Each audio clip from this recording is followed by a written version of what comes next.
दोस्तों, आपकी कामयाबी आपके घर में सुख शांति लाती है। आपका हमेशा मुस्कुराना, हमेशा खुश रहना और स्वस्थ रहना जीवन को बेहतरीन खुशियाँ देता है और आपको इस दुनिया का सबसे सुखी इंसान भी बनाता है। आज की जो कहानी मैं आपको सुनाने जा रही हूँ, इस कहानी में सारी दुनिया का ज्ञान समाहित है और सभी मुसीबतों का समाधान भी है। इसलिए इस कहानी को आप अंत तक ज़रूर सुनिएगा। बहुत समय पहले की बात है। एक छोटा सा नगर था। उस नगर में एक बहुत ही धनी सेठ रहता था। उस धनवान सेठ के पास कहने को सब कुछ था, किसी चीज़ की कोई कमी नहीं थी। उस धनवान सेठ ने अपने जीवन में बहुत बड़े बड़े मुकाम हासिल किए थे। उसने अपने जीवन में कई सफलताएं प्राप्त की थी। वो जिस नगर में भी व्यापार करने जाता, वहाँ पर भी उसे सफलता मिलना निश्चित था। वो अपने जीवन में कभी भी हारा नहीं था। उसका व्यापार भी खूब ज़ोरों शोरों से चल रहा था। उसके पिताजी ने उसे ऐसी 4 बातें बता रखी थी जिसका वो नियमित पालन किया करता था और उन्हीं बातों का अनुसरण किया करता था और उन्हीं बातों की वजह से उसका जीवन बड़ा ही सुखमय था। वो जीवन के हर क्षेत्र में सफल था। ऐसे ही काफ़ी समय बीत गया और अब वो धनवान सेठ काफ़ी बूढ़ा हो चुका था। अब उसे लगने लगा था कि मेरी मृत्यु बहुत नज़दीक है, मेरी मृत्यु कभी भी हो सकती है। और वो जानता था कि उसका बेटा बहुत भोला है, बहुत नादान है, उसे अभी दुनियादारी की समझ नहीं है। इसलिए उसने अपने बेटे को अपने पास बुलाया और अपने बेटे से कहा, बेटा, मैंने अपने पिताजी से 4 बातें सीखी थी और उन्हीं बातों को मैंने अपने जीवन में उतारा। उन्हीं के अनुसरण की वजह से आज मैं अपने जीवन में इतना सफल हूँ, अपना जीवन सुखमय पूर्वक बिता रहा हूँ। उन्हीं बातों की वजह से आज मैं इतना सुखी हूँ, संतुष्ट हूँ और इतना धनवान हूँ। ना ही कभी मुझे कोई बीमारी हुई और ना ही कभी मुझे कोई धन की कमी हुई। और तुम देख ही पा रहे हो कि मैं इस नगर का सर्वश्रेष्ठ धनवान हूँ। लेकिन आज मेरे पास जो कुछ भी है, मैं उससे संतुष्ट हूँ, मैं खुश हूँ। लेकिन मैं चाहता हूँ कि तुम मुझसे भी आगे बढ़ो, तुम और नाम कमाओ, तुम और धन कमाओ, लोग तुम्हारे बारे में जाने, तुम्हें पहचाने, क्योंकि हमारा समय कुछ और था और तुम्हारा आने वाला समय कुछ और ही है। उस धनवान सेठ ने अपने बेटे को अपने और करीब बुलाया और उससे कहने लगा, बेटा, आज मैं तुमको दुनिया की ऐसी 4 महत्वपूर्ण बातें बताने जा रहा हूँ जो मुझे मेरे पिताजी ने बताई थी और इसी के कारण आज मैं इतना सफल हूँ। यदि तुमने इन सभी बातों को अपने जीवन में उतार लिया, इनका नियमित तौर पर पालन किया, इनका अनुसरण किया, तो तुम भी अपने जीवन में बहुत धनवान बन जाओगे, अपने जीवन को बहुत सुखमय तौर पर बिताओगे। इन बातों के अनुसरण से ना तो तुम्हारे घर परिवार में कोई दुख आएगा और ना ही तुम्हारे व्यापार में कभी कोई परेशानी उत्पन्न होगी। इतना कहकर धनवान सेठ अपने बेटे को 4 बातें बताना शुरू करता है। वो कहता है, बेटा, सबसे पहली बात है काम पर छाँव में जाना और छाँव में आना। दूसरी बात, अपने घर के चारों तरफ चमड़े की बाड़ रखना। तीसरी बात, हमेशा मीठा करके खाना। और चौथी बात, अपनी पत्नी को हमेशा बांध कर रखना। इतना कहकर वो धनवान सेठ अब निश्चिंत हो चुका था। वो ये जानता था कि उसका बेटा बहुत भोला है, वो अपने पिता की बात अवश्य मानेगा और इन सभी 4 बातों को अपने जीवन में उतारेगा और इनका अनुसरण भी करेगा। देखते देखते कुछ महीने बीत गए और फिर एक दिन धनवान सेठ मृत्यु को प्राप्त हो गया।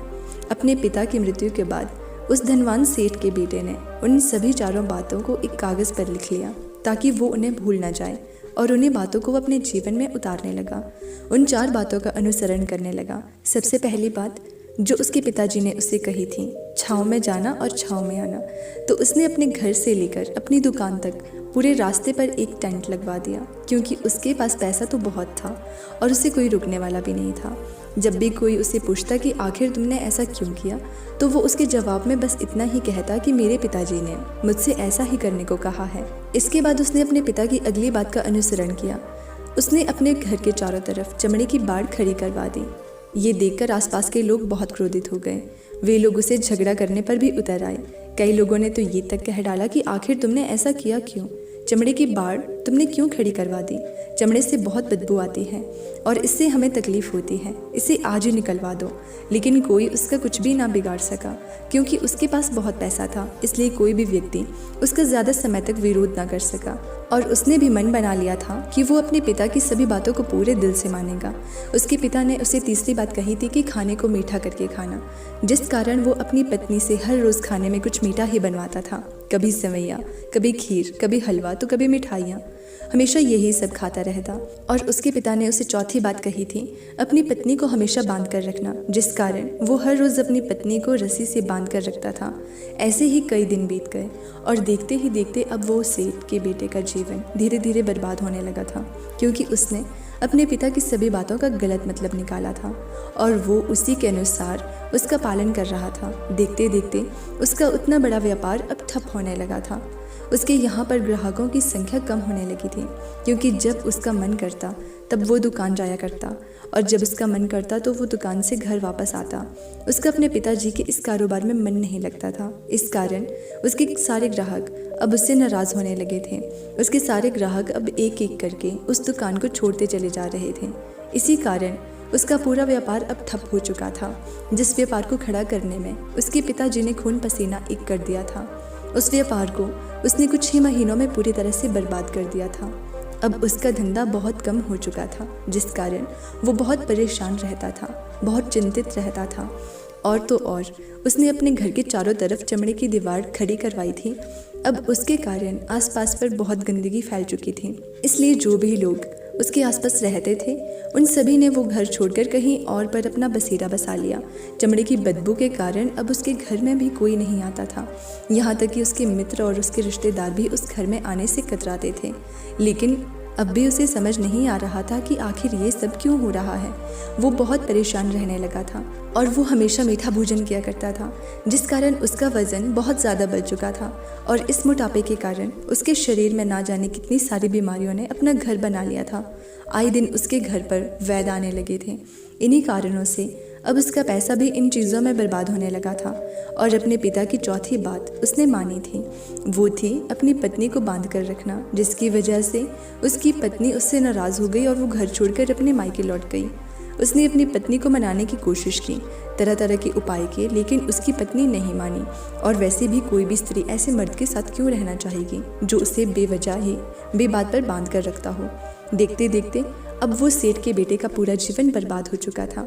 ना तो अब उसके पास व्यापार बचा था और ना ही धन, और ना ही उसकी पत्नी, और ना ही वो रिश्तेदार जो पैसों के लिए उसके आसपास घुमा करते थे। और तो और अब उसका स्वास्थ्य भी ठीक नहीं रहता था, जिस कारण वो बहुत चिंतित रहने लगा था, बहुत परेशान रहने लगा था। उसे ये सब समझ में नहीं आ रहा था कि ये क्या हो रहा है और क्यों हो रहा है। इन सभी बातों को लेकर तो बहुत परेशान रहता था और वो मन ही मन अपने पिताजी को कोसा करता था और कहता था कि पिताजी, आपने तो मेरा पूरा जीवन बर्बाद कर दिया। आपकी उन 4 बातों के कारण आज मुझसे मेरा सब कुछ छिन चुका है। ना तो मेरे पास व्यापार रहा और ना ही धन दौलत, और ना ही रिश्तेदार, ना ही मेरी पत्नी, और यहाँ तक कि मेरे स्वास्थ्य ने भी मेरा साथ छोड़ दिया है। आप ही के कारण आज मेरा पूरा जीवन बर्बाद हो चुका है। यदि मैंने आपकी वो 4 बातें ना मानी होती, यदि मैंने उन्हें अपने जीवन में ना उतारा होता, तो आज मैं एक सुखमय जीवन जी रहा होता। आपकी इन 4 बातों पर चलकर मुझे क्या मिला?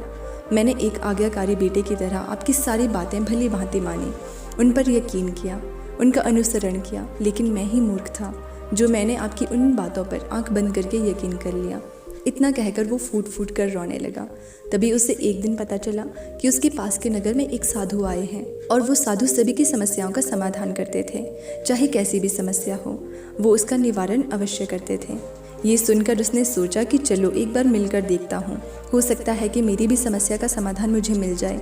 इस आशा के साथ वो उन साधु के पास पहुँचा। वहाँ जाकर सीधा उनके चरणों में जा गिरा और ज़ोर ज़ोर से रोने लगा। वो कहने लगा, हे गुरुवर, अब आप ही मुझे बचा सकते हैं। मेरे पिताजी ने तो मेरा पूरा जीवन बर्बाद करके रख दिया। आज मेरी जो भी स्थिति है वो मेरे पिताजी के कारण है।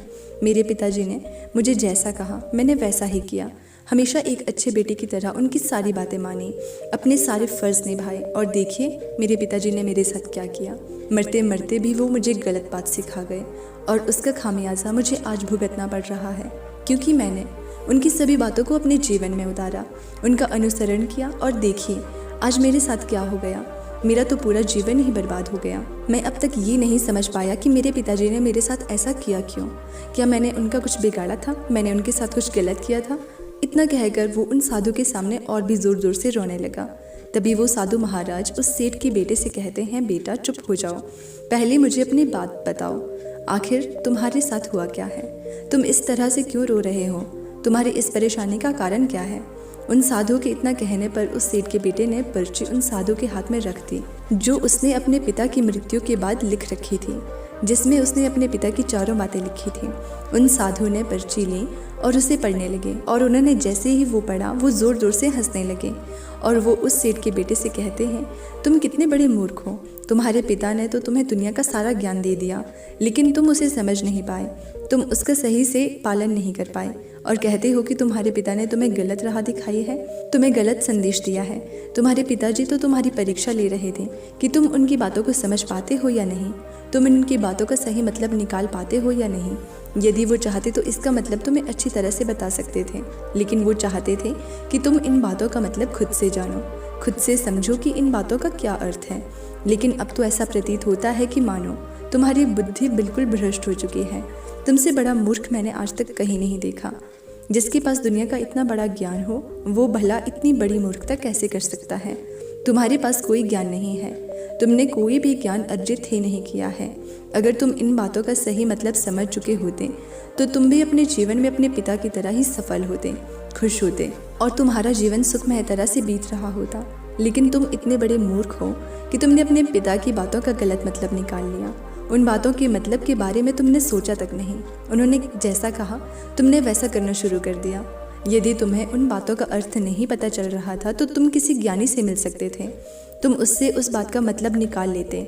लेकिन जैसा तुमने अपने पिता की इन बातों को समझा है, इसका मतलब वैसा नहीं है। इस पर वो धनवान सेठ का बेटा कहता है, हे गुरुवर, आप कहना क्या चाहते हैं? क्या मैं अपने पिता की बातों को सही से समझ नहीं रहा? और वैसे भी इसमें समझने लायक है क्या?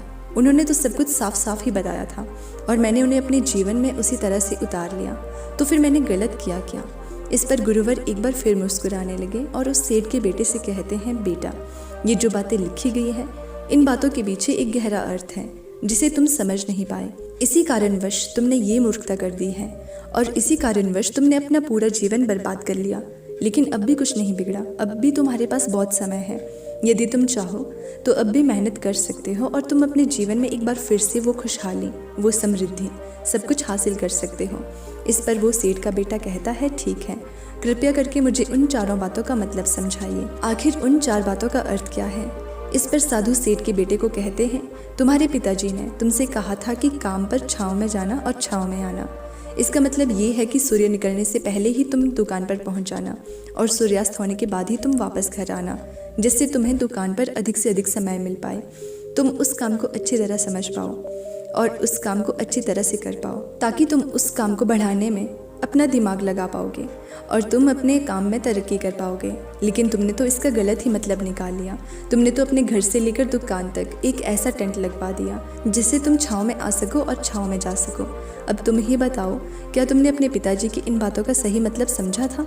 ये सुनकर वो सेठ का बेटा और ज़ोर ज़ोर से रोने लगा और कहने लगा, हे गुरुवर, मेरी ही गलती थी। मैंने अपने पिता की इन बातों का गलत मतलब निकाला और इसी कारणवश आज मैं पूरी तरह से बर्बाद हो चुका हूँ। मैं ही सबसे बड़ा मूर्ख था। मेरे पिताजी ने तो मुझे इतना महत्वपूर्ण ज्ञान दिया था, लेकिन मैं उस हीरे को पत्थर समझ बैठा। आगे वो सेठ का बेटा उन गुरुवर से कहता है कि गुरुवर, दूसरी बात क्या है? उसका अर्थ क्या है? आगे गुरुवर दूसरी बात का अर्थ समझाते हुए कहते हैं, चमड़े की बाड़ करवाना। इसका अर्थ ये है कि तुम अपने घर में कुत्ता या बिल्ली पालना। जब तुम अपने घर में कुत्ता बिल्ली पाल लोगे तो ये तुम्हारे घर की चारों ओर से रक्षा करेगा, जिससे तुम्हारी धन दौलत पूरी तरह से सुरक्षित रहेगी और तुम बेफिक्र होकर दुकान पर मन लगा सकोगे, बेफिक्र होकर दुकान के कामों को समझ सकोगे और तरक्की कर पाओगे। और तो और तुम्हारे मन में कभी ये भी डर नहीं होगा कि कहीं कोई चोर आकर मेरी संपत्ति न चुरा ले। चमड़े की बाड़ करवाने का असली मतलब ये है, लेकिन तुमने तो चमड़े की बाड़ करवाने का मतलब कुछ और ही निकाल दिया। तुमने तो अपने घर की 2 दीवारों को ही चमड़े की पूरी तरह से भरवा दिया, जिस कारण आसपास गंदी बदबू फैल गई। तुम्हारे आसपास के पड़ोसी भी अपना घर छोड़कर कहीं और चले गए, यहाँ तक कि तुम्हारे मित्र, तुम्हारे सगे संबंधी भी उस बदबू के कारण तुम्हारे घर पर आने से कतराने लगे। और अब हालत ये हो चुकी थी कि ना तो तुम्हारे घर पर कोई आता है और ना ही कोई जाता है, और इसी कारणवश लोग तुम्हें नापसंद करने लगे और तुम्हारी बर्बादी का ये भी कारण है। आगे सेठ का बेटा कहता है, गुरुवर, ये सब तो ठीक है, लेकिन ये खाने को मीठा करके खाना, इसका क्या? मैंने इसका भी अर्थ गलत निकाला है क्या? मैंने तो अपने पिता की बातों को कहे अनुसार ही हर रोज़ मीठा खाया और आज देखिए मेरा शरीर कितना वजनदार हो चुका है, जिस कारण मुझे अनेक प्रकार की बीमारियों ने घेर रखा है। क्या मैं इस बात को भी गलत समझ रहा था? इस पर वो साधु उस बेटे से कहते हैं, हाँ, तुमने इस बात को भी गलत मतलब निकाल रखा है। मीठा करके खाने का अर्थ ये है कि जब भी तुम्हें भूख तेजी से लगे तभी तुम्हें भोजन करना है, ना उसके पहले और ना उसके बाद। अन्यथा यदि तुम्हें भूख ना लगी हो और तुम्हें भोजन मिल जाए तो तुम उस भोजन की कभी कदर नहीं करोगे। वो रोटी तुम्हें कभी मीठी नहीं लगेगी, फिर चाहे वो भोजन कितना भी स्वादिष्ट क्यों ना हो, चाहे भोजन कितना भी लाजवाब क्यों ना हो, तुम उसकी कदर कभी नहीं कर पाओगे, तुम उसका सम्मान कभी नहीं कर पाओगे। किंतु जब एक व्यक्ति को ज़ोरों से भूख लगी होती है तो उसके सामने यदि तुम सूखी रोटी भी रख दो तो भी वो उसके लिए किसी पंचमेल से कम नहीं होती है। वो उसे प्रेम पूर्वक खाता है, उसका आदर करता है, उसका सम्मान करता है और वो रोटी उसे मीठी लगती है। इसलिए तुम्हारे पिताजी ने ये कहा था कि भोजन मीठा करके खाना, जिससे तुम्हारा स्वास्थ्य भी अच्छा रहेगा। क्योंकि जब एक व्यक्ति को भूख लगी होती है और उस समय पर जब वो भोजन करता है तो वो उसके लिए एक अमृत के समान होता है। और वहीं पर जब किसी व्यक्ति को भूख ना लगी हो और ऐसे समय पर वो भोजन करता है तो वो उसके लिए एक विष के समान होता है, वो उसे बहुत नुकसान पहुंचा सकता है। लेकिन तुमने तो इसका भी गलत मतलब निकाला था। तुम हर रोज़ मीठा खाने लगे, जिस कारण तुम्हारा वजन बढ़ने लगा और इसी कारणवश तुम्हारे शरीर में अनेक प्रकार के रोग उत्पन्न हो गए और ये तुम्हें मृत्यु के करीब ले जा रहा था। इसलिए आज से जब भी तुम्हें ज़ोरों की भूख लगे तभी भोजन करना तुम्हारे लिए अत्यधिक फायदेमंद होगा और तुम्हारे शरीर को हमेशा निरोगी बनाने में तुम्हारी मदद करेगा। और जब तक भोजन की आवश्यकता ना हो, तुम्हें भूख ना लगी हो, ऐसे समय पर भोजन कभी ना करना। ये तुम्हारे लिए बहुत नुकसानदायक साबित होगा और यही तुम्हारी तीसरी गलती थी, जिस कारण तुम्हारा पूरा जीवन बर्बाद हो रहा था। आगे सेठ का बेटा कहता है, तो चौथी बात तो बिल्कुल साफ लिखी गई है, अपनी पत्नी को हमेशा बांध कर रखना। तो क्या इसका अर्थ भी कुछ और है? क्या मैंने इसका भी गलत मतलब निकाला है?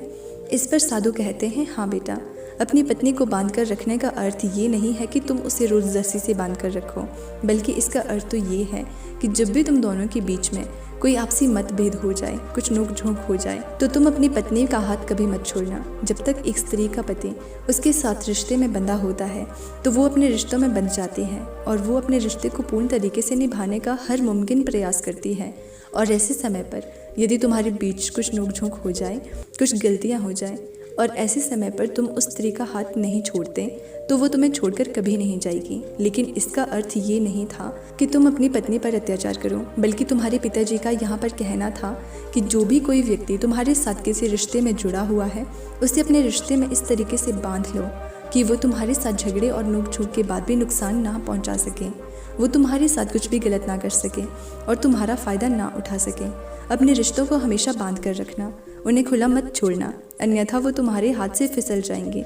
और हम में से अधिकांश लोग अपने जीवन में यही गलतियां करते हैं और अपने नए रिश्तों को कभी समय नहीं देते, जिस कारण उनका रिश्ता उतना मजबूत नहीं हो पाता और इसी कारणवश वो अपने रिश्ते से हाथ धो बैठते हैं। और यही गलती तुमने भी की है। तुमने तो अपनी पत्नी को बांध कर रखा है, तो भला वो तुम्हें माफ़ कैसे कर सकती है? और यही कारण है कि वो तुम्हें छोड़कर चली गई। तुमने जो अपनी पत्नी के साथ किया वो माफ़ी के लायक नहीं है, लेकिन तुम्हें अपनी पत्नी से माफ़ी मांगनी चाहिए क्योंकि तुमने गलत किया है। इसलिए जाओ और अपनी पत्नी से माफ़ी मांगो, उसे वापस घर लाओ।